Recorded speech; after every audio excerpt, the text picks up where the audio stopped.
네, 안녕하세요. 미라클 건강법의 신영 박사입니다. 오늘은 수면의 5번째 시간입니다. 오늘은 수면의 양보다 질, 자는 시간대가 더 중요하다. 자, 수면 중에 자는 시간대가 더 중요하다는 얘기를 설명을 좀 드리겠습니다.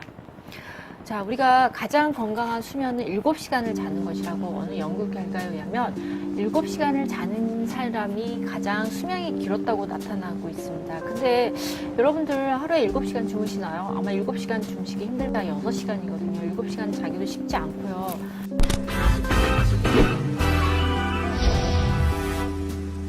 야근을 해야 된다든지 업무가 바쁘다든지 아니면 지금 학업을 같이 하고 있는 사람이라든지 등등 이런 분들 아마 대부분 우리나라 대한민국의 사람들이 OECD 국가 중에 수면 시간이 가장 짧다고 합니다. 아마 7시간 다 못 주무시고 계실 거예요. 근데 어찌됐든 7시간을 자는 것이 연구 결과 수명이 가장 길고 건강했다고 하거든요.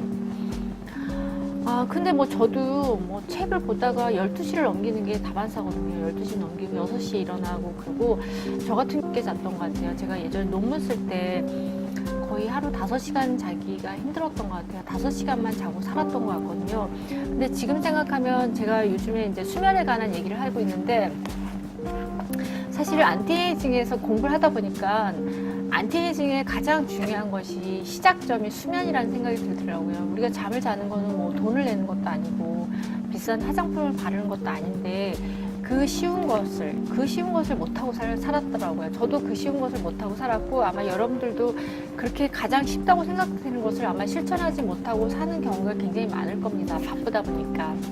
그래도 조금 여러분들 신경 써서 수면 시간을 조금씩 늘려보도록 한번 노력을 해보세요. 여러분들 이 성장 호르몬이라는 얘기 아시죠? 성장 호르몬이 아이들한테만 필요한 게 아니거든요. 우리가 어른들도 지금 성장 호르몬이 계속 분비가 되고 있는데, 이제 성장 호르몬은 이 안티에이징의 건강과 밀접한 연관이 있거든요. 특히 이 성장 호르몬은 뼈의 성장이나 근육의 성장 등 이 단백질을 합성을 촉진해서 장기와 기관을 발육시키는 호르몬입니다. 그래서 어른들이 예전에 잘 먹고 잘 자는 아이들이 잘 자란다 그러셨는데 그 말이 맞거든요.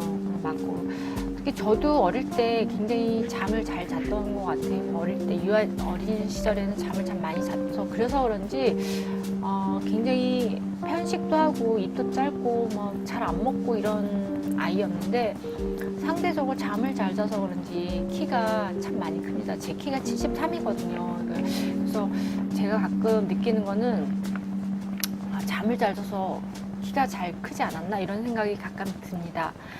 자, 성장 호르몬은요, 우리가 잠들자마자 시작되는 첫 번째 논렘 수면에 이제 분비가 되는데요. 시간적으로 보면 한 10시에서 새벽 2시 정도에 가장 많이 분비가 됩니다.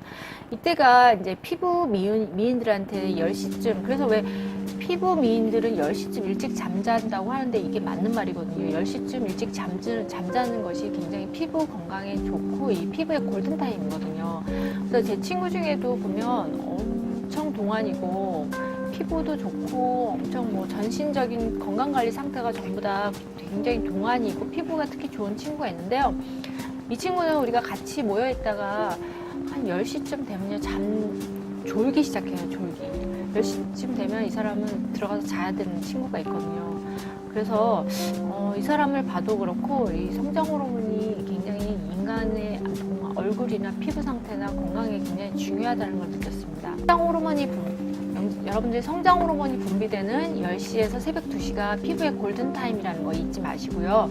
이 성장 호르몬이 가장 많이 분비되는 시기는요, 13세에서 17세고 25세부터 그 분비량이 급격히 줄어든다고 합니다. 그러니까 저는 벌써 급격히 줄어드는 시기가 훨씬 지났죠. 그리고 여러분들 성장 호르몬을 조금이라도 늘리기 위해서는 일찍 자는 것이 굉장히 중요하고요. 특히 이 수면 중에는요, 멜라토닌이라는 호르몬이 분비되거든요. 정확히 얘기하면 멜라토닌이라는 신경전달 물질인데요. 이게 수면을 유도하기 때문에 우리가 보통 수면 호르몬이라고 부르는데 이게 빛하고 연관관계가 있어요. 그래서 어두워지기 시작하면서부터 이게 분비가 늘어나기 시작해서 새벽 2시가 제일 최대 피크거든요. 피크. 그래서 여러분들 밤에 한 새벽 2시를 넘기기 어려운 이유가 그때 이 멜라토닌이 굉장히 많이 분비되기 때문에 여러분들이 많이 졸린 거고요. 그리고 또 여러분 아침에는 저절로 눈이 떠지는 거는 이 멜라토닌 호르몬이 이제 줄어들기 시작하거든요. 아침이 되면. 그래서 여러분들이 눈이 떠지는 거고요. 이 멜라토닌도 역시 10대 때 가장 많이 분비되고 나이가 들수록 분비량이 감소된다고 합니다. 그래서 여러분들이 나이가 드신 분들이 점점 나이를 먹을수록 불면증에 시달리거나 잠이 뭐 없어졌다고 하시잖아요. 어르신들 보면 잠이 없어서 새벽에 일찍 일어나시는 건데 이런 것들은 이 멜라토닌하고 연관이 있습니다. 그리고 이 멜라토닌이 또 되게 중요한 역할을 해요. 우리 몸에서 어떤 역할을 하냐면요. 강한 항산화 효과가 있어서 잠을 자는 동안에 이 산화된 손상을 억제하거든요. 이게 무슨 말이냐면 우리 몸에는요, 우리가 호흡하거나 우리가 신진대사 과정 중에 활성산소라는 것이 분비가 되어 있는데 활성산소는 우리 몸의 노화를 일으키는 원인 물질이거든요. 근데 이 멜라토닌이 이 활성산소를 제거해서 항산화 효과, 우리 몸이 산화되는 걸 억제하는 거죠. 결국 우리 몸이 노화되는 걸 억제하기 때문에 이게 노화 억제에 도움이 되고요. 또한 암 발생도 억제하기 때문에 이 멜라토닌이라는 물질이 굉장히 중요합니다. 근데 우리가 잠이 부족하면 이 신경 전달 물질인 세로토닌 분비도 감소하거든요. 이 세로토닌 많이 들어보셨죠? 제가 아마 이 영상에서도 자주 세로토닌 얘기를 했을 텐데 우리 행복 호르몬이라고 그래가지고 우리 마음을 기분 좋게 해주고 불안감을 없애주고 공포를 억제해주는 기능을 하는 거거든요. 이 세로토닌이. 근데요, 이게 세로토닌 분비량이 줄면은 어떤 우울증이라든지 그래서 어떤 정신적인 문제를 유발하기도 하고요. 식욕이 증가해서 우리가 비만을 유발할 수도 있거든요. 근데 이 세로토닌 역시도 빛하고 민감해요. 그래서 빛이 자극이 있으면 아침에 이제 해가 뜨고 빛이 있으면 이 세로토닌 분비량이 증가됐다가 저녁에 해가 지면 이게 감소하고요. 근데 반대로 밤에는 빛이 어두워지면 이 수면 유도 호르몬이 멜라토닌이 증가했다가 아침에 해가 뜨면서 이 멜라토닌은 감소하거든요. 서로 반대 역할을 하는데 어찌됐든 이 세로토닌이 부족하면요, 우리가 행복 물질이라는 이 세로토닌이 부족하면 멜라토닌 역시도 부족해진다는 거죠. 그래서 여러분들이 세로토닌 부족으로 우울증을 겪는 사람들은 밤에 잠을 잘 못 잡니다. 우울증의 대표적인 증상이 뭐냐면 잠을 잘 못 자고 그다음에 먹는 걸 잘 못 먹는 거거든요. 그래서 이 우울증, 세로토닌이 부족한 사람들은 우울증을 겪기 쉽고 또 역시 밤에 잠들기도 어려워진다는 것입니다. 그래서 수면은요, 우리의 젊음과 건강에 많은 영향을 미치기 때문에 여러분들이 잠을 좀 잘 자야 되는데요. 우리 몸에는요, 또 이 서카디안 리듬이라는 게 있어요. 이 리듬은 아침 해가 뜨면 우리 몸이 깨고 해가 지면서 어두워지면 잠을 자는 이런 리듬이 있거든요. 그러니까 우리 몸의 생체 시계처럼 리듬이 있는데요. 우리가 낮에는요, 이게 낮에 해가 뜨면 이제 활발하게 활동할 때는 이 교감신경, 그러니까 자율신경 중에 교감신경이 활발하게 활동을 해서 우리 몸을 굉장히 활성화시켜 주고요. 저녁이 되면서 우리가 이완을 하고 이제 잠을 자고 휴식을 취할 때는 부교감신경이 활성화되거든요. 그래서 이런 호르몬, 이런 교감신경과 부교감신경이 균형을 잘 맞춰야 되는데요. 이게 체내 리듬, 체내 서카디안 리듬, 체내 시계라는 이 리듬에 맞춰서 여러분들이 규칙적인 생활을 잘 해야지만 이런 호르몬 분비라든지 자율신경도 굉장히 안정화를 찾을 수 있거든요. 그래서 여러분들 아침에는 7시 정도 해가 뜨면 여러분들도 일어나서 해를 보고 활동을 해야 되고 밤이 어두워지면 여러분들도 휴식과 안정을 취하기 위해서 수면 상태로 들어가야 되는 것이 가장 건강하고 그래야지만 우리 몸에 아까 얘기했던 세로토닌이나 멜라토닌 분비가 원활하게 이루어진다고 볼 수 있겠죠. 그렇다면 우리가 밤에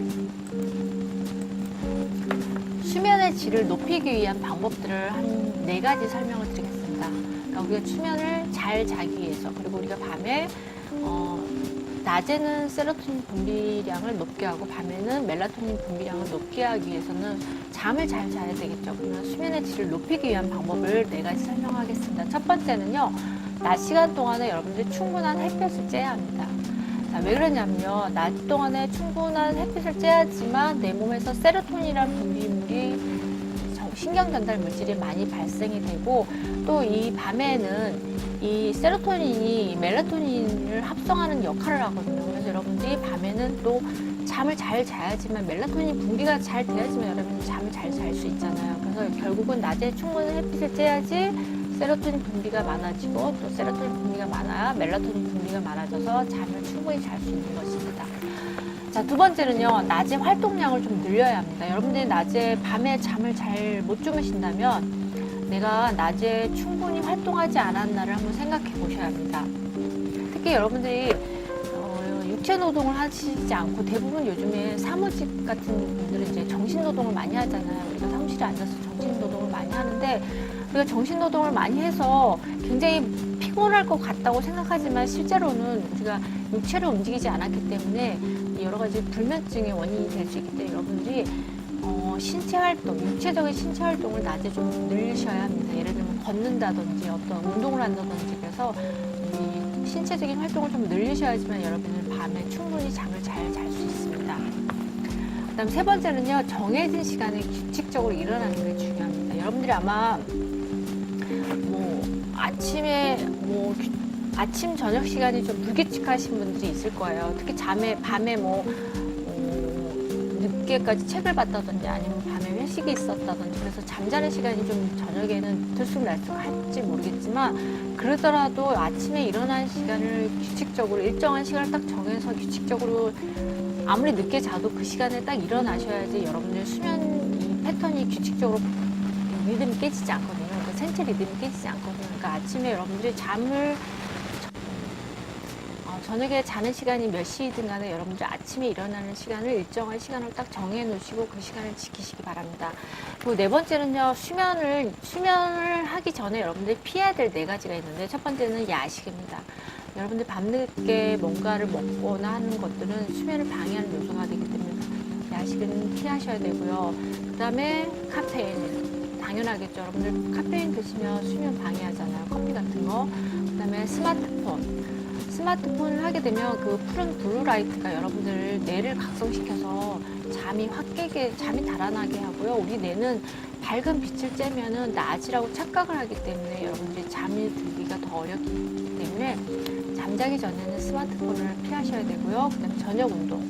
저녁에 여러분들이 너무 격렬한 운동을 하시게 되면 헬스라든지 조깅이라든지 너무 격렬한 운동을 하시게 되면 교감신경이 활성화되면서 내 몸이 활동할 수 있는 준비로 갖춰지기 때문에 여러분들이 잠을 잘 수가 없거든요. 저녁에는 휴식과 이완할 수 있는 부교감신경이 활성화돼서 내 몸을 릴렉스해야 되는데 여러분들이 너무 과격한 운동을 하시게 되면 잠을 잘 못 주무시게 됩니다. 그리고 운동을 하시더라도 잠자기 3시간 전에 이미 운동을 좀 미리 끝내셔야지만 여러분들이 잠을 잘 수 있습니다. 그리고 여러분들 잠이 오지 않을 때 억지로 누워서 잠들려고 너무 노력하지 마시고요. 조금 일어나서 조금 집안을 왔다 갔다 한다든지 책을 본다든지 아니면 잠이 오는 대추차 같은 거 이런 걸 한 잔 따뜻한 대추차나 아니면 따뜻한 우유 한 잔 이런 걸 좀 드시고서 잠을 조금 있다가 잠이 올 때 잠을 드시기 바랍니다. 네, 오늘은 여러분들이 잠을 잘 자기 위한 준비, 특히 잠은 양보다 질이 중요하다. 잠을 자는 질적인 부분이 더 중요하다는 설명을 드렸습니다. 자, 오늘은 여기까지입니다. 네, 미라클 건강법의 신영아 박사였습니다. 네, 감사합니다.